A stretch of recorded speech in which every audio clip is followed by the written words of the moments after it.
رزم پشما سوے پتنگان زندہ باد، ہر دم ہر قدم کے شازلیان زندہ باد۔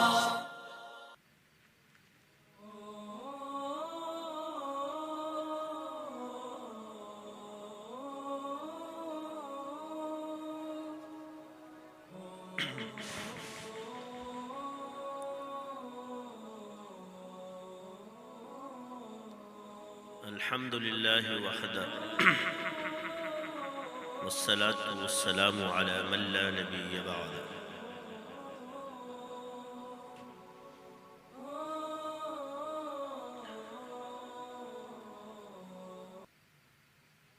فأعوذ بالله من الشيطان الرجيم واعتصموا بحبل الله جميعا۔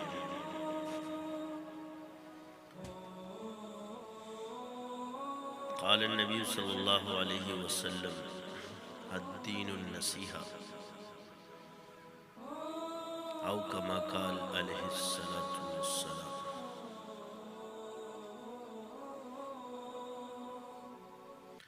ہم چلے تھے جانب منزل مگر،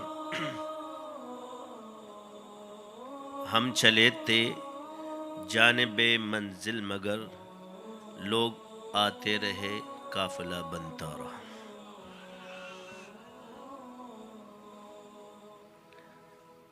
میرے واجب الاحترام علماء کرام،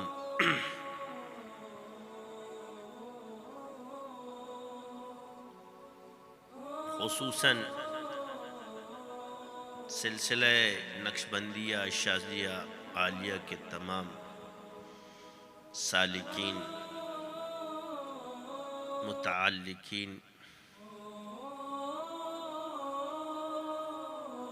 انتظامیہ سلسلہ نقشبندیہ شاذلیہ اور سرکاری انتظامیہ سب کا بہت مشکور ہوں، اور وہ احباب جنہوں نے خدمت میں اور مسجد بنانے میں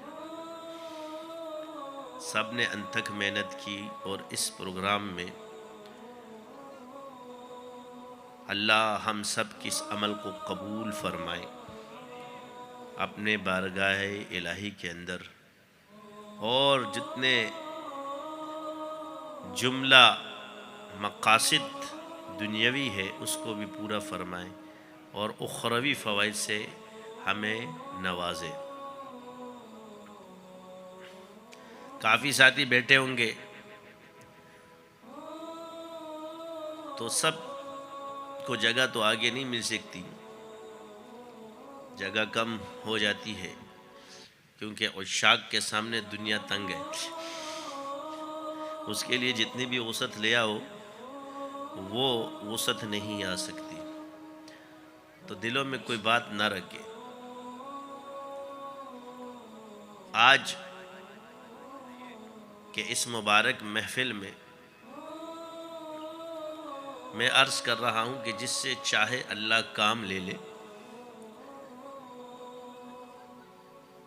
نہ اللہ سینئر کو دیکھتا ہے، نہ جونیئر کو دیکھتا ہے، نہ پچھلوں کو دیکھتا ہے، نہ اگلے کو دیکھتا ہے، جس پر اس کی نگاہ کرم چل جاتی ہے کام شروع ہو جاتا ہے۔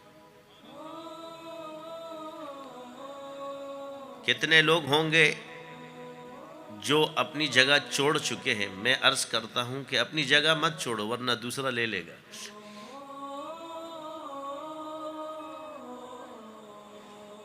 کیونکہ خدمت جو اللہ کے راستے میں کرتا ہے، اگر وہ اس راستے کو چھوڑتا ہے، اس جگہ کو چھوڑتا ہے، تو دوسرا اس کی جگہ لے لے گا۔ یہ کام رکنے والا نہیں ہے۔ دنیا کے کاموں میں انسان اگر وہ جگہ چھوڑتا ہے تو دوسرے لے لیتے ہیں، یہ تو اللہ کے دین کا کام ہے، یہ تو اللہ کا کام ہے۔ اس کو جو چھوڑے گا وہ اپنا نقصان اٹھائے گا، وہ کسی کا نقصان نہیں کر سکتا، کیونکہ سلسلے اللہ کے ہیں۔ کافی علماء الحمدللہ سلسلے میں آئے ہیں اور آتے رہتے ہیں۔ میری زندگی کا مقصد یہ نہیں ہے کہ لوگ صرف مجھ سے جڑے اور میری تعریف اور مدح ہوتی رہے۔ اللہ ہمیں معاف فرمائے، ہم اس قابل نہیں، تمام تعریف اللہ کے لیے۔ باقی کیونکہ مریدین کے لیے اپنے شیخ کی عقیدت لازمی ہے، مگر اس عقیدت میں غلو نہ ہو، خلاف شرع چیزیں نہ ہوں، کہ ہم سب محبتوں کا پیغام لے کے چلیں، کیونکہ ہم پہ مراحل آتے ہیں۔ انسان کی زندگی میں اخلاص ہے، اخلاص کے بعد آپ کو مفادات میں ڈالا جاتا ہے، شیاطین وسوسے ڈالتے، اور اس مفادات کی دنیا سے آپ کو اللہ کا عشق ہی نکال سکتا ہے، اللہ کے دین کا عشق ہی۔ کیا ہے جی؟ جب آپ اللہ کی رضا کے لیے ذکر کرتے ہیں تو درمیان میں آ کے کیا بولتا ہے؟ جب تکلیف ہوتی ہے، تو جب سے سلسلے میں آئے تکلیف ہے تجھے، تیرا کون سا کام ہو گیا، تیرا کیا ہو گیا، تیرا کدھر ہو گیا، کب سے ذکر کر رہا ہے؟ یعنی کیا کہہ رہے ہیں؟ کب سے ذکر کر رہا ہے، یعنی جس چیز کی اہمیت اللہ کے ہاں ہے اس سے کیا کرا رہا ہے؟ کب سے ذکر کر رہا ہے، یعنی یہ اس کو کچھ نظر نہیں آتا کہ کب سے ذکر کر رہا ہے۔ لیکن اللہ کی آزمائش سے گزرو صبر کے ساتھ، کیونکہ ایمان کے بعد تکلیفیں آتی ہیں۔ آپ علیہ السلام نے فرمایا، اب یہاں حق کو پہچاننے کے لیے کیا ہے کہ انبیاء کے بعد جو مومن لوگ ہیں، جس پر سب سے زیادہ مصیبتیں آتی ہیں، اس کا ایمان والوں کے دل میں مصیبتیں گھر کر لیتی ہیں۔ تو ہمیں ایک راز بتایا گیا ہے کہ یہ ایمان کی علامت ہے، اس پہ صبر کرو اور شکر کرو، کہ ہر تکلیف پر صبر و شکر جو ہے وہ ہمیں اللہ کے قریب کرتا ہے، کیونکہ صبر کرنے والوں کے ساتھ کون ہے؟ ان اللہ مع الصابرین، بے شک اللہ صبر کرنے والوں کے ساتھ ہے۔ یہ ساری چیزیں جو چل رہی ہے، باقی رزق کا رہے ہم الحمدللہ، تکلیف میں بھی اور شکر سے اللہ نعمتیں بڑھاتا ہے، اور صبر سے اللہ صبر کرنے والوں کے ساتھ ہے۔ شیطان آپ کو دنیا کی تکالیف دکھاتا ہے، آسائشیں دکھاتا ہے، یہ جتنی راحتیں ہیں، ایک یاد رکھنا کہ کسی امیر کو اٹھا لو، ارب پتی کھرب پتی، پیٹ کسی کا نہیں بھرے گا، وہ بھی اپنی تکلیفیں ہی بیان کرے گا، یار کام نہیں ہو رہا۔ کیا ہے؟ ہڑپنے کا سوچیں گے یا کچھ، لیکن ہم پوچھیں کہ ہمیں کھانے کی کتنی ضرورت ہے، تو اللہ اس سے زیادہ دے رہا ہے۔ یعنی 2 وقت کا کھانا جو صحت کے لیے ضروری ہے، اس کے باوجود ہم 4 وقت کا کھانا کھا جاتے ہیں، چائے دبا کے پی رہے ہوتے ہیں، پانی پی رہے، کھانے کھا رہے، تو کیا یہ اللہ زیادہ نہیں دے رہا ہمیں؟ اور مگر شیطان ہمیں وسوسے ڈالتا ہے۔ تو یاد رکھو، مومن کا مطلب ہے تکلیفوں میں گھرنا، مجاہدوں میں، اور علم کب تمہیں حاصل ہوگا؟ مجاہدوں میں گرنا۔ ہدایت کے لیے مجاہدہ اللہ نے رکھا ہے، والذین جاہدوا فینا لنہدینہم سبلنا، کیونکہ مجاہدے کے اندر وہ کیفیت آتی ہے، اور کیفیت سے اس کو معرفت حاصل ہوتی ہے۔ آج الحمدللہ جتنے شاگرد تھے سوچ رہے تھے کہ یہ نصاب کیسے پورا ہوگا، اللہ نے کرایا کہ نہیں کرایا؟ فیض النور ختم ہو گئی، دلائل الخیرات ختم ہو گئی، مناجات مقبول ختم ہو گئی، 2 دفعہ ختم ہو گئی، اور الحمدللہ ہم نے تو حزب البار کے جتنے عمل تھے سارے ہی کر لیے۔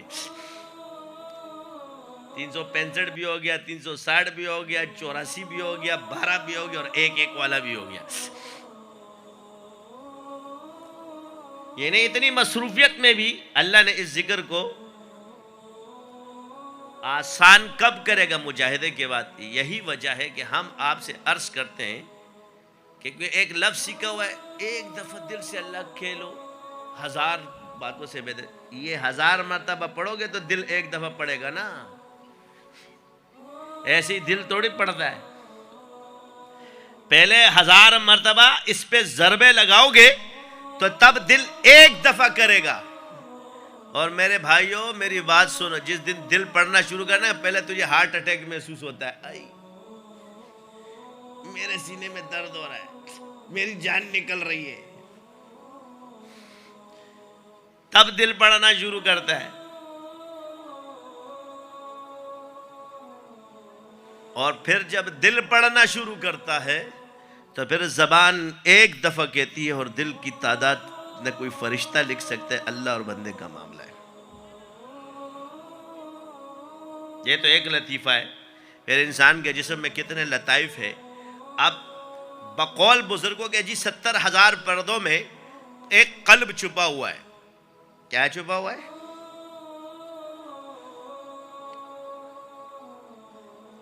تو گویا اگر کسی کا دل درد اور پردے چھیرتا ہوا اللہ کا ذکر کرے گا تو گویا 70,000 پردوں پر اللہ کا نام نقش ہے. اس نے جو ایک دفعہ کہا تو 70,000 دفعہ دل نے کہا.